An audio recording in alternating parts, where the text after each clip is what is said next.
안녕하세요. 이노겸입니다. 제가 집안일로 급히 좀 다녀오느라고 어제 하루 종일 다녀온다고 영상을 올리지 못했습니다. 죄송합니다. 이번 시간에는 청운경찰의 비용2에 대해서 알아보겠습니다. 비용2는 기타 기관에 근무하는 청경인데, 기타 기관은 국가기관과 자치단체 아닌 일반 기관이죠. 예를 들면 원자력발전소, 김해공항, 인천공항 이런 데 근무하는 청경의 비용에 대해서 알아보도록 하겠습니다. 원칙입니다. 봉급과 수당은 경찰청장이 고시한 최저부담 기준의 이상을 지급한다고 되어 있습니다. 지급해야 한다고 되어 있습니다. 자, 경찰청장이 고시한 최저부담 기준 이상, 이 말 경찰청 고시를 봐야 되겠죠? 고시에 보면 자, 최저부담 기준액인데 봉급은 고시한 최저부담 기준 이상을 지급해야 한다고 되어 있습니다. 요 기준액은 보면은 순경의 봉급과 완전히 동일합니다. 최저부담 기준액이 순경의 봉급과 동일해요.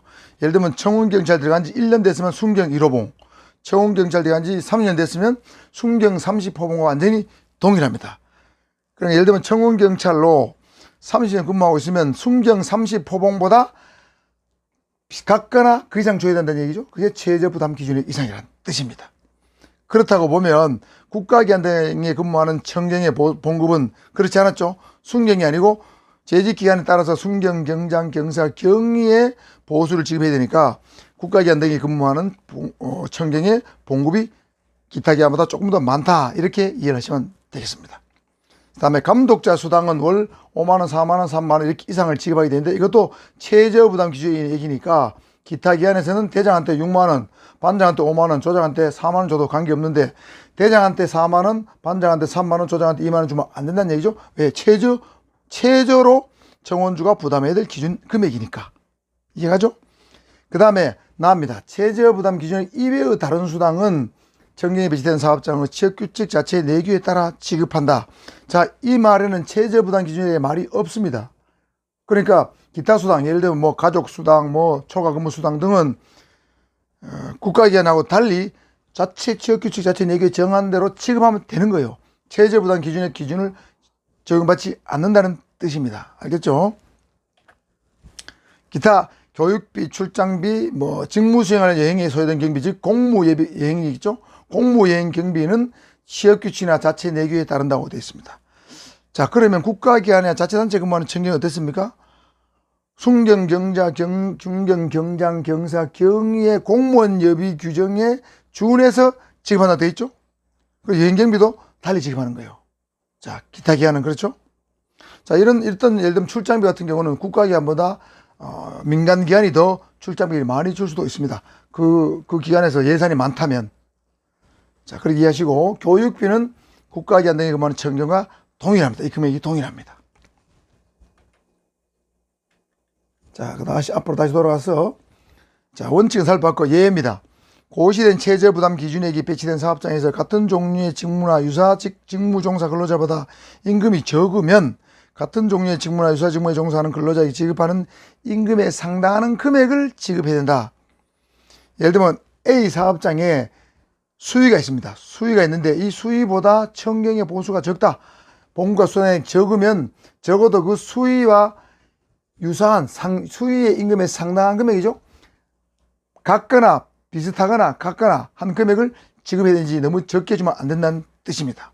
상당하다는 말은 결국에는 같거나 더 줘야 된다는 뜻이죠. 임금이 적으면 돼 있잖아요. 상당하다는 말은 같거나 더 줘야 된다, 그런 뜻이 되겠습니다. 그 다음에 청경의 경비의 고시 방법은 최저부담 기준액, 즉 봉급과 감독자 수당, 그리고 부담 기준액, 피복비, 교육비 등은 순경의 것을 고려해서 매년 12월 고시해야 한다.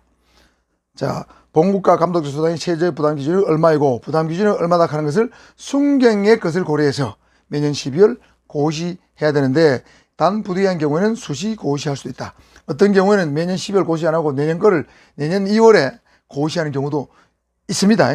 자, 12월 고시가 원칙이고 순경의 것이 기준이 된다는 거 알아두시고요. 자, 청경 보수 산정 시의 경력 인정입니다. 자, 청운경찰의 봉급을 산정할 때 산입되는 경력을 살펴보면 사업장의 지역규칙에 특별한 규정이 없는 경우입니다. 있다면 그 규정에 따르고 없다면 이게 적용되는 거예요. 1, 2, 3, 4가 적용되는 겁니다. 자, 청원경찰에 근무한 경력, 예를 들면 A 기간에 청경으로 근무한 경력이 2년인데 B 기간으로 청경으로 갔다 그러면 그 2년을 인정해 준다는 얘기죠. 봉급 산정할 때 2년이 들어간다는 얘기고, 군 또는 의무경찰 복무 경력 이렇게 되어 있습니다. 이 부분이 애매한데, 자, 이 군 또는 의무경찰이 군이 사병을 포함하느냐? 자, 사병, 부사관, 장교 경력을 또 모두 포함하고, 여기 의무경찰 경력도 있는데 의무경찰뿐만 아니고 직업경찰 경력도 포함된다고 여러분이 해석을 하는 게 좋습니다. 왜냐하면 1980년도에 청원경찰법 그 시행령에 보면 이렇게 돼 있어요. 그 당시에 경력은 이렇게 돼 있습니다. 이런 경력을 봉급 산정에 포함하게 돼 있어요. 1번은 똑같은데 2번 군 또는 전투경찰 복무한 경력 갈로 열고 이 경우에 산입 인정 경력은 3년을 초과할 수 있다. 이제 돼 있었죠. 이게 없앴습니다. 자, 이 3년을 초과할 수 없다 말은 군 사병 또는 전투경찰 아무리 해도 3년을 초과할 수 없죠. 자, 그러니까 군 의무 복무 기간만을 여기 상정했는데 새로 시행령이 만들어지면서 3년이라는 말이 없었죠. 그렇다면 직업 군인으로 근무한 경력 또는 직업 경찰을 근무한 경력도 포함시키기 위해서 이렇게 바꿨다는 겁니다. 자, 그래서 이것도 포함된다는 걸 알아두시고요. 3번 수의, 경비원, 감시원, 기타 청경과 비슷한 직무에 종사하는 자가 해당 사업장의 청원지에서 청원경찰로 임명된 경우입니다.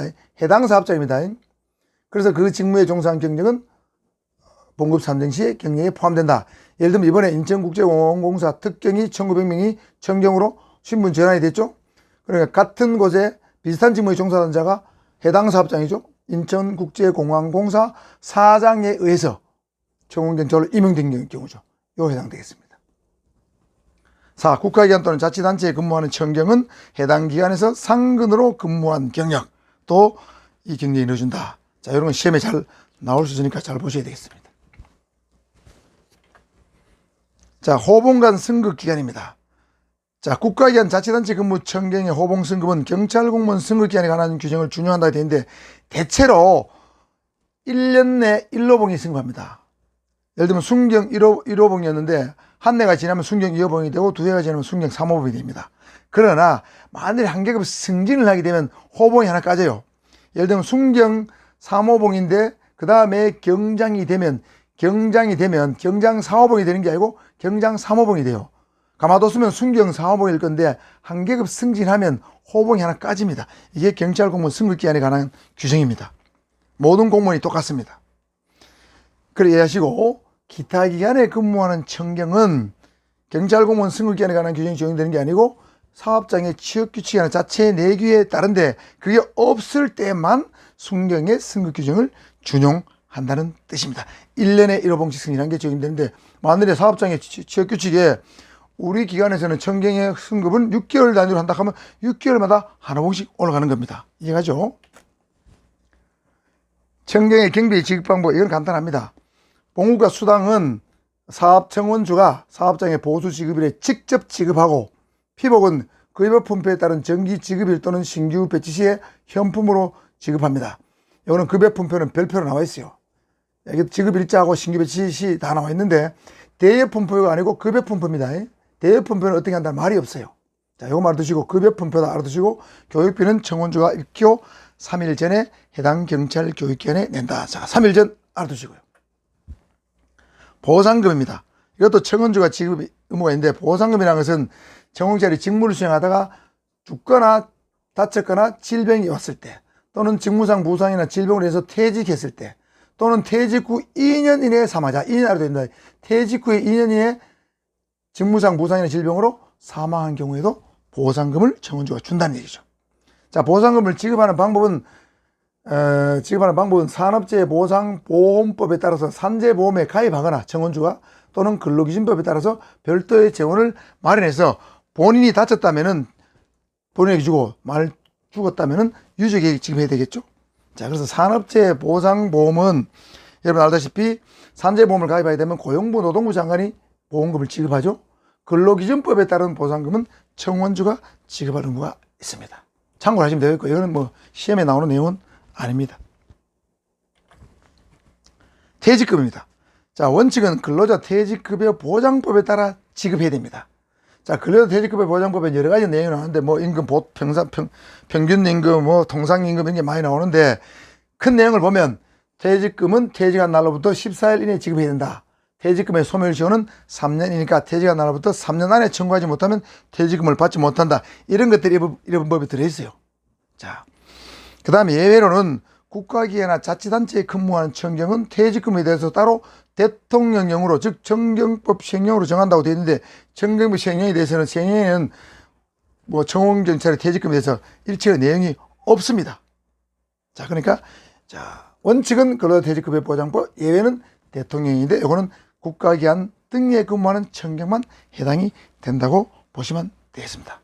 자, 이상으로 국가기관 자치단체 근무하는 청경의 어떤 비용과 기타 기관에 근무하는 청경의 비용을 한번 살펴봤는데, 두 가지를 같이 비교해서 여러분 공부를 해두셔야 헷갈리지 않습니다. 아시겠죠? 자, 혹시 뭐 시간이 되면 제가 비교해서 한번 도표를 그려서 한번 설명드릴 게 있으면 제가 설명을 다시 한번 드려보도록 하겠지만, 오늘 영상은 여기까지 하도록 하겠습니다. 자, 고생했습니다. 감사합니다.